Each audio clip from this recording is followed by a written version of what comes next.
bathroom that's up here. If, if it's in the middle of class or something, sit like that in the hallway, to the left, take another left, all the way to the end of the fellowship hall, there's a bathroom, that's how to change it. Yeah, you need to have it.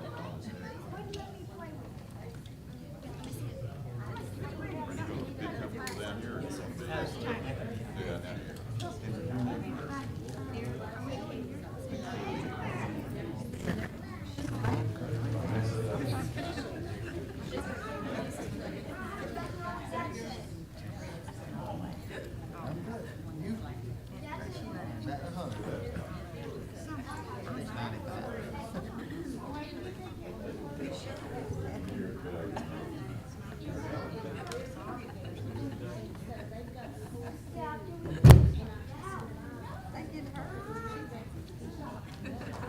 Good morning, everyone. Good to see everybody out this morning.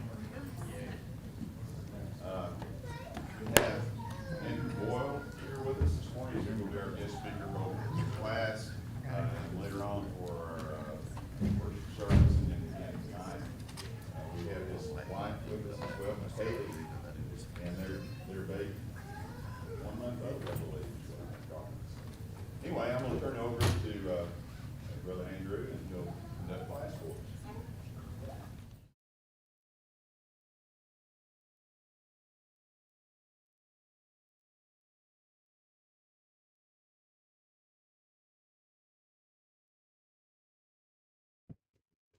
Just remembered I forgot to turn that on. That's probably a good idea. It's a pleasure to be here with you guys today. It's a pleasure to meet you all and to be able to fellowship with you. Today our class is going to be on Against All the Gods of Egypt. And you'll kind of see what that means in just a moment, but we'll get a little background before we're going into it.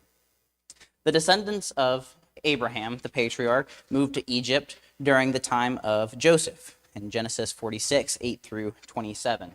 Joseph had become second in command over all of Egypt, and he had a place there for his family.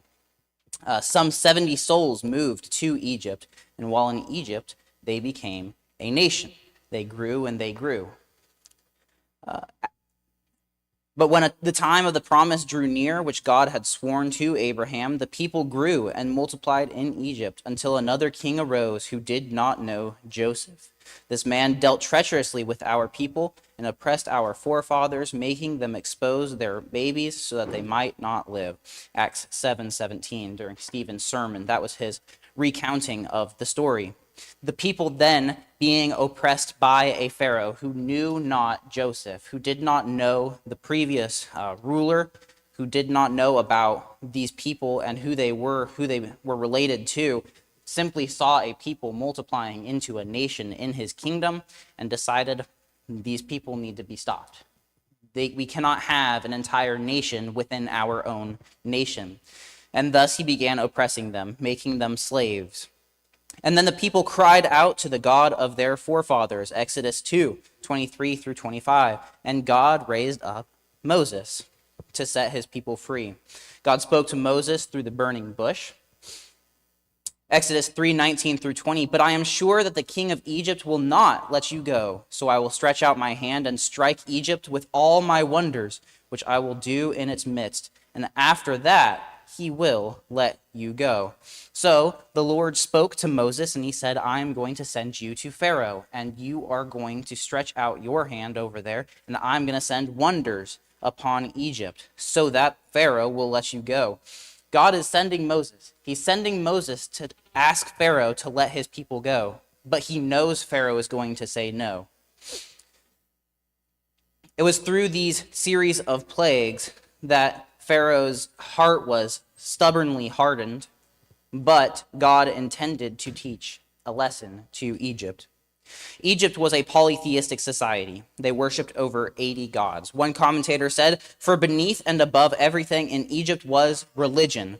We find it there in every stage and form, from totemism to theology. We see its influence in literature, in government, in art, in everything except morality. It is not only varied, it is tropically abundant. Only in Rome and India shall we find so plentiful a pantheon.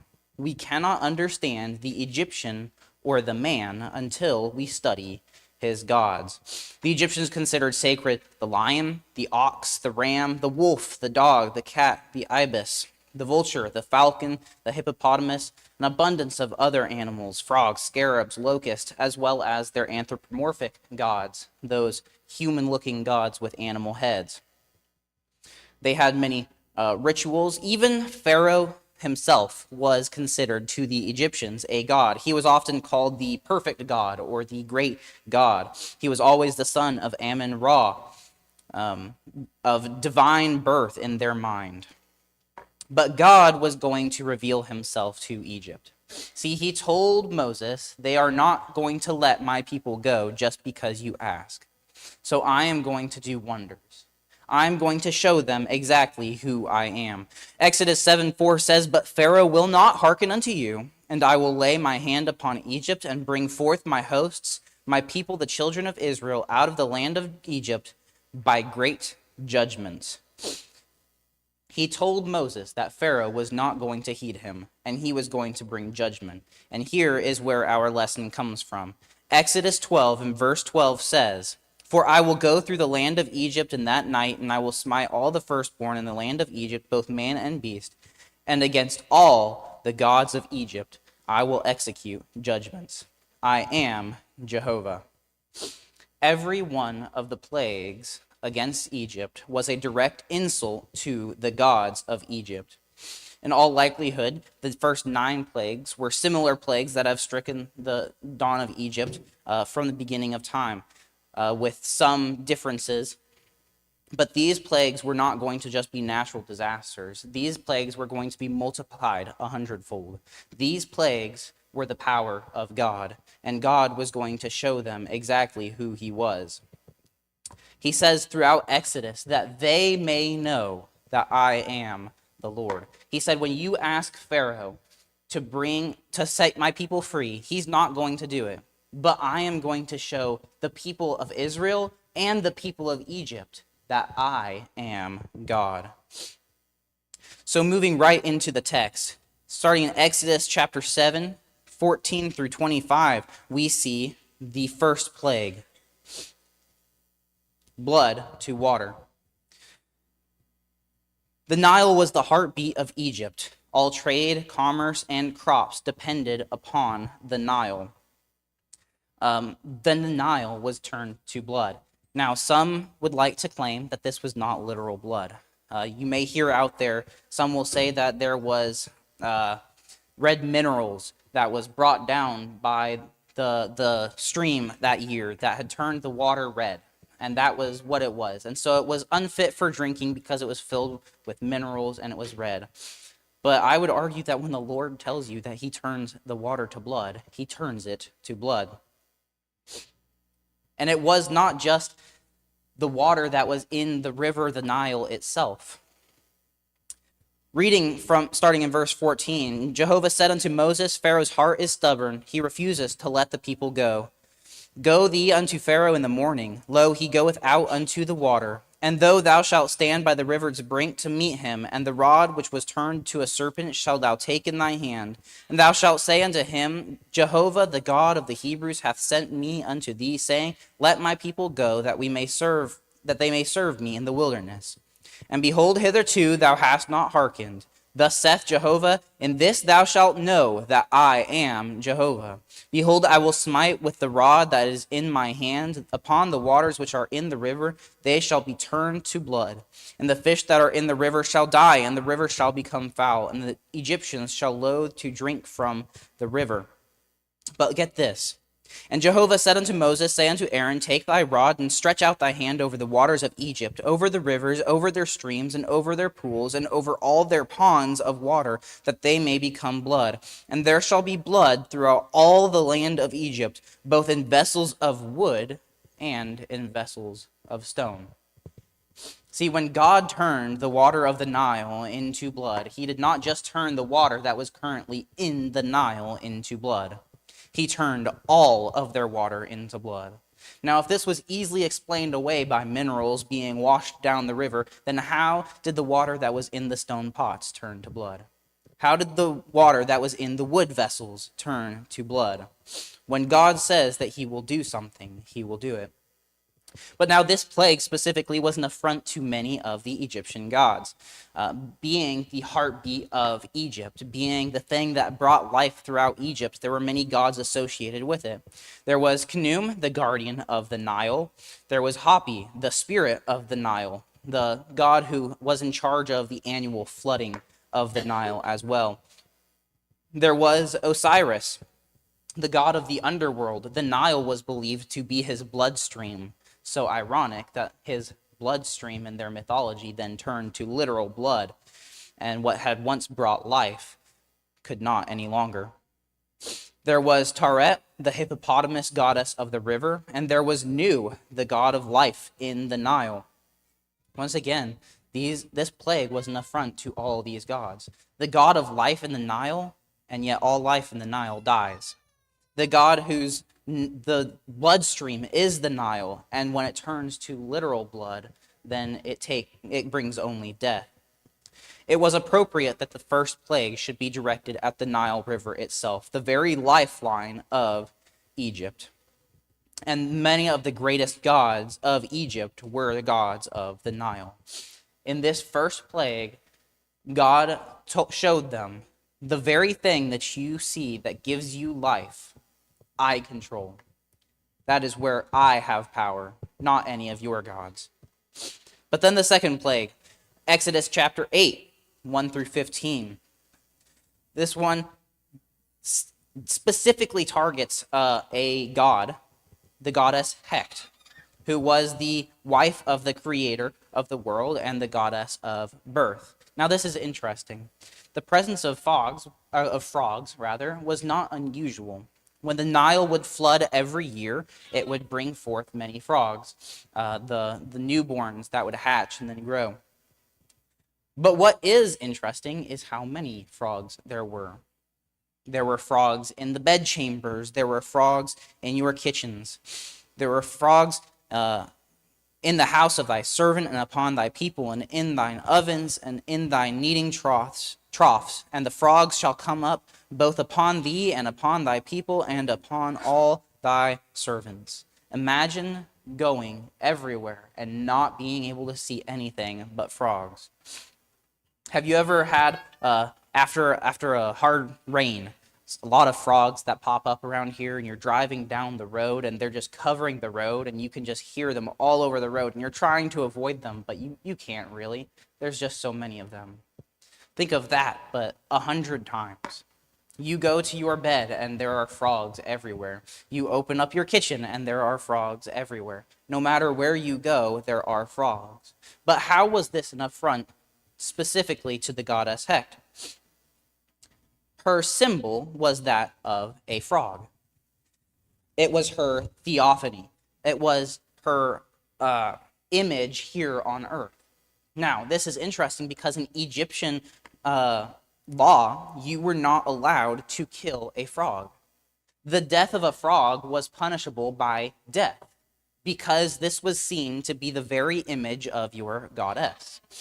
Because these frogs were so important to them, you could be punished by death for killing a frog. So now you have frogs everywhere, in every aspect of your home, covering your entire land, but you aren't allowed to do anything about it because this is the image of your goddess. But this is interesting because look at how God deals with these frogs. Starting in verse 12 of chapter 8 of Exodus. And Moses and Aaron went out from Pharaoh. And Moses cried unto Jehovah concerning the frogs which he had brought upon Pharaoh. And Jehovah did according to the word of Moses. And the frogs died out of the houses, out of the courts, and out of the fields. And they gathered them together in heaps, and the land stank. Unlike all of the other plagues, with the other plagues, the problems just kind of disappear. We don't really talk about it. Moses goes and asks God to take the plague away. He does, and then we don't hear about the problem anymore. But with this one, it was a little different. Jehovah did according to the word of Moses. The frogs died, and they gathered them into heaps. So now here is the very image of this Egyptian goddess, who you aren't allowed to harm or kill because it is so important, because it is the very image of your goddess. And now it is gathered in heaps, dead in your streets. This plague was certainly an affront. Then we have the third plague, starting in verse 16 of chapter 8, the plague of lice. The word lice is translated as sand flies or fleas in some translations. The Hebrew word knim means to dig, so this has caused some to think that this insect would dig under the skin, or that perhaps this insect came from the dirt, from the earth. Geb was the god of the earth, so that would have been an affront to him. This plague specifically would have hit the priests of the different gods hard, because the priests performed important secular tasks. Priests were not just, as we might envision, the Jewish priest, just taking care of religious aspects. These priests were taking care of a great many things. They would take care of documentation, history, education, many things secularly, as well as in architecture and the such. And yet, they had strict rituals that governed when they were clean and when they were unclean. And this plague of lice coming upon them would have made all of their priests unclean. Not a single one of them would have been able to go to work. So now imagine all of the secular needs that you have, but then everyone who provides you those needs in society is gone. They can't come. Suddenly, people did not have the help that they needed. This was an affront to Imhotep,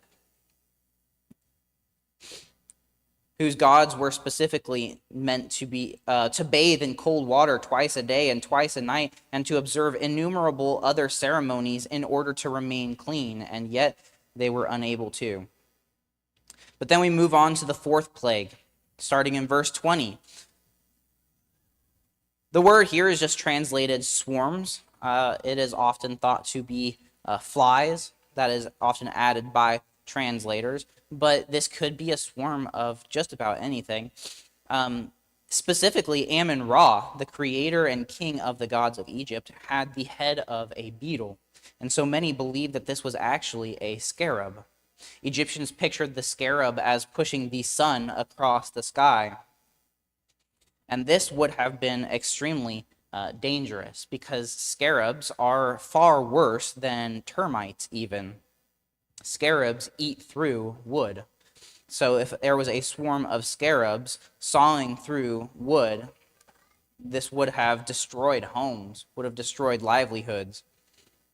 Some believe that this was the gadfly, a blood-sucking insect, which can also carry a great number of diseases with it. But then moving on to the fifth plague, the livestock disease. Moving to chapter 9, verse 1 through 7. We cannot look at how we treat livestock today and get a picture of how the Egyptians treated their livestock back then. As we saw earlier in the introduction to this lesson, the Egyptians had deified just about every animal. And because of that, the treatment of their livestock was sacred. These were highly valued in the land of Egypt, and they were treated as such. Herodotus, the historian, wrote, "All Egyptians use bulls and bull calves for sacrifice if they have passed the test for cleanness, but they are forbidden to sacrifice heifers on the ground that they are sacred to Isis." So even the bulls, even the cattle that they had, there were only some that were available and some that were not, because they were sacred to a god. When everything is sacred to your gods, you cannot treat them ill. So they treated their animals with respect and taking good care of them. And yet, when this plague came, no animals were spared from it. The Egyptians worshipped many animals and many animal-headed deities. The god Apis is presented as a bull. There is also a bull that is the living image of the god Ptah. Re borrowed a disc which he placed between the horns of a bull. Hathor was the cow-headed goddess of the desert. Khnum was the ram god. Bast was the cat goddess. All of these gods pictured as animals. And then with this plague, with this fifth plague, suddenly all the animals fall sick and die. And there was nothing that they could do about it. Then moving on to the sixth plague, boils. Starting in verse 8 of chapter 9. We won't go into too much detail because this can get graphic, but these were abscesses that developed into some very painful sores upon your body, specifically which would affect the knees, the legs, and the sole of the feet. Looking at verse 11, it says, "And the magicians could not stand before Moses because of the boils, for the boils were upon the magicians and upon all the Egyptians." So that explains why the magicians, up to this point, the magicians had continually come before Pharaoh and said, "Look, we can do this too." And through tricks and such, I have a classmate at Memphis who used to be a magician, and he does a lot of magic tricks. And I cannot explain it, but I know there is an explanation. These magicians were doing tricks to make it seem like they could do the same wonders that God was doing. And yet, when these boils came, God showed that they could not stand against him. When these boils came, the magicians were not spared from the affliction, and they could not stand before them. This would have been an affront to Serapis, the deity in charge of healing, to Imhotep, the god of medicine, or to Thoth, the ibis-headed god of intelligence and medical learning. Then moving on to the seventh plague, hail. The region around Cairo usually receives 2 inches of rain a year. That's it. Now, we might receive 2 inches of rain on a good day, but they would receive that all year. Now, God came and sent hail and lightning down from heaven upon their land, which was most certainly followed with rain. The flax and the barley crops were destroyed from Exodus 9:31, which means that this probably took place around January. The plague originated from the sky, which was seen to be the kingdom of Nut, the sky goddess. Nut, the sky goddess, was also the mother of Osiris, Hathor, Set, Isis, and Nephthys, who were many of the greatest gods of Egypt. So the mother of the greatest gods of Egypt could not prevent this from happening. There was Shu, the wind god. There was Horus, the sky god. There was Isis and Seth, who both protected crops but could not protect the crops from being destroyed. So this plague was an affront to many of the gods of Egypt, showing that they could not protect their crops. They could not control the sky. But then we move on to the eighth plague, locust. Moving to chapter 10, starting in verse 1 through 20. Locust plagues were probably not unheard of in that time. Locusts could destroy an entire village's food supply in a matter of minutes. Locusts were described in Joel 1 verse 6 as an army. One commentator wrote, "No one who has ever seen the locust at work accuses the Bible account of hyperbole. In 1926 and 27, small swarms of the African migratory locust were spotted in an area 50 by 120 miles wide on the plains of the river Niger near Timbuktu. The next year, swarms invaded Senegal and Sierra Leone. By 1930, the whole of West Africa was flailing away at the pests, with everything movable. But the locust didn't seem to notice. Swarms 5 million miles of Africa, an area nearly double the size of the United States." Now that was a small swarm of locusts over the course of 14 years going through Africa. Now God sent a swarm of locusts over one country in Egypt. As this commentator said, no one would accuse the Bible of hyperbole. If this could literally happen, why would not all of the other plagues? Again, though, the gods of Egypt were silent. Where was Nepri, the god of grain? Where was Ermutet, the goddess of childbirth and crops? Isis is also silent again. Thermuthis, the goddess of the harvest, was silent. Seth, the god of the crops, was also silent. Also, all of the insect gods were silent. Also, the locusts themselves, which were deified by the Egyptians, were the ones doing the destroying. Destroyed trees and crops would have left famine and unrest in the land. Then moving on to the 9th plague. Darkness. The plague of darkness was an insult to the Egyptians' entire culture. Pharaoh, seen as a god himself, was the son of Amun-Ra in their minds. Amun-Ra was the sun god and the king of their pantheon. The sun was the greatest deity that the Egyptians knew.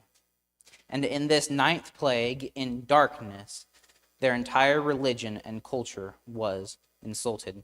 Josephus writes, "But when Moses said that what he, Pharaoh, desired was unjust, since they were obliged to offer sacrifices to God of those cattle, at the time being prolonged on this account, a thick darkness without the least light spread itself over the Egyptians, whereby their sight being obstructed and the breathing hindered by the thickness of the air, they were under terror lest they be swallowed up by the thick cloud.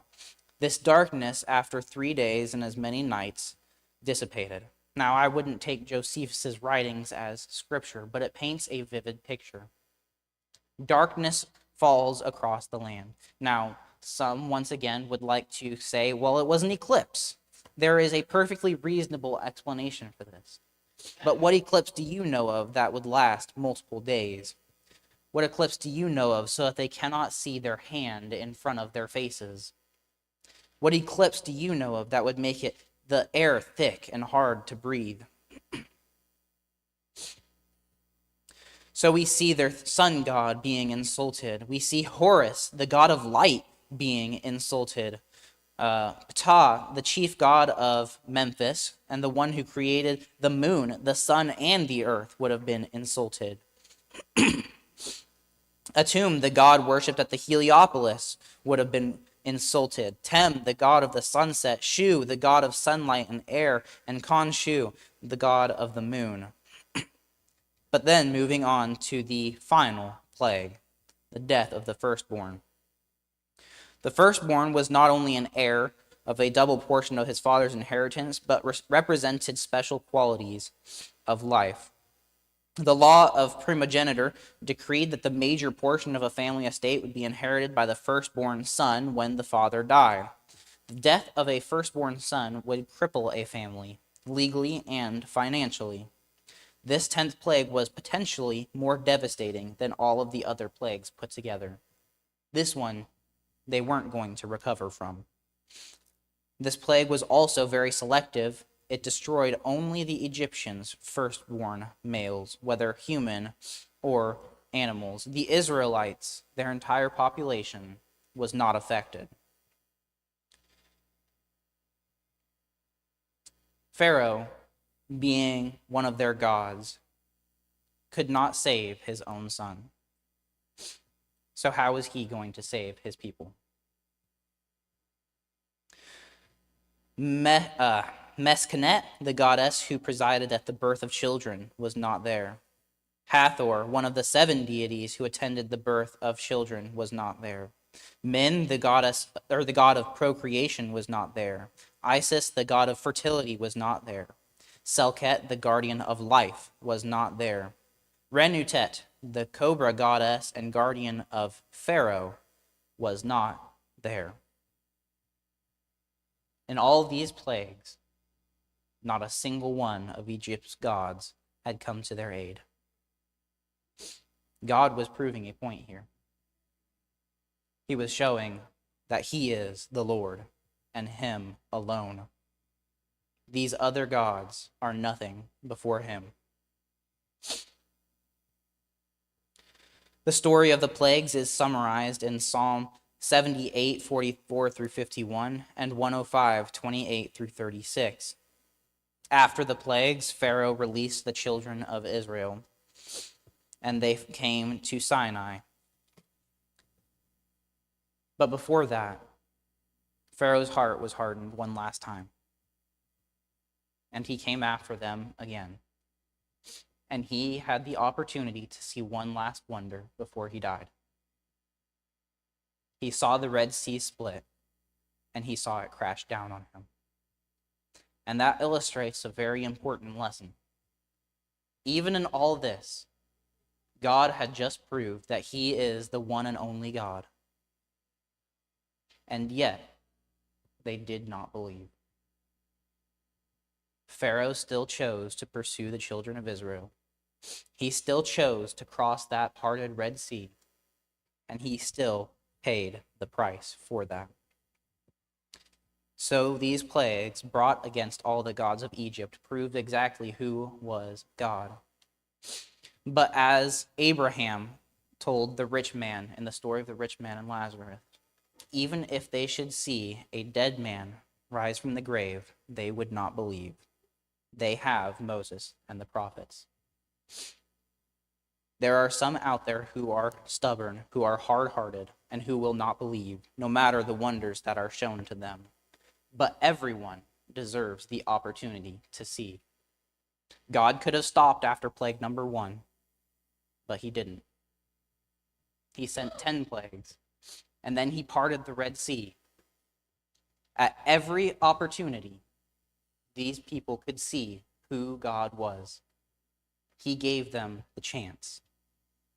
All they had to do was make the decision to believe. And that's our job today, is to give people the chance. But they have to choose whether or not to believe. Any questions?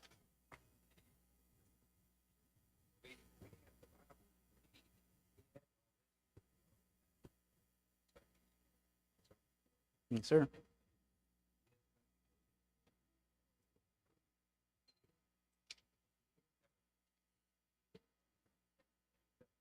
Yes, sir. Absolutely. All right. Thank you.